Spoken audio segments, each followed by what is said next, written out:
Hi mga kanatizens! Ito nga pala mga kaganapan ngayon, kaya ano pa inaantay mo? Panoorin mo na to!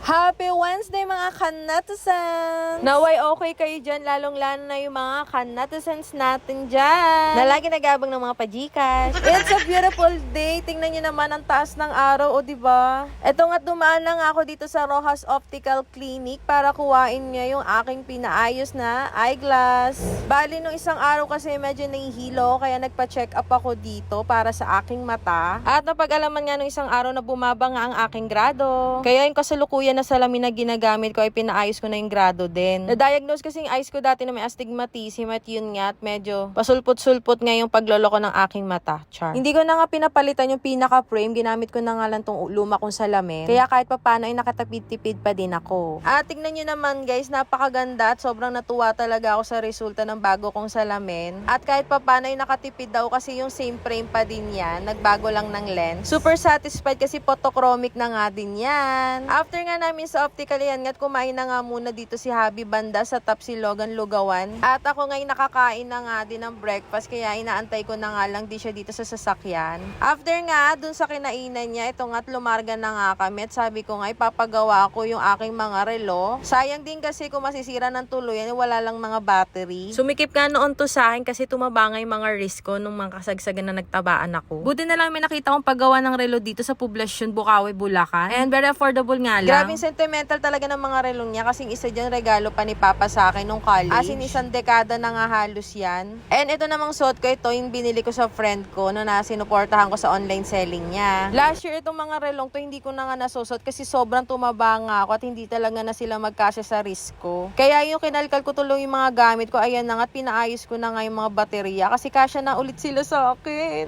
Umalis na nga din ako at nagbayad at bumalik na nga din ako sa sasakyan. At ito nga pala yung relo na sinasabi ko sa inyo na more than 1 decade na nga sa akin. Bago ako mag-college, ito yung binigay ni Papa na relo sa akin kaya sentimental talaga yan. Ito na nga at back to business na nga at kaya ito pupuntahan namin sinaservisan ng aming mga tauhan dito sa car wash banda malapit lang sa shop. Bali may-ari nga pala ng car wash shop yung nagpatint sa amin today. Ayan nga't may sanggupsal area pala dito pero hindi tayo dyan pupunta kundi dito sa tinatrabahong sasakyan. Suki na nga sa shop yung may-ari nito kaya halos lahat ng pinapagawa niya sa amin niya dinadala halos. At pangalawang sasakyan na nga itong pinapatint niya sa amin. And kakilala nga din ni Habi yung may-ari ng car wash shop na to.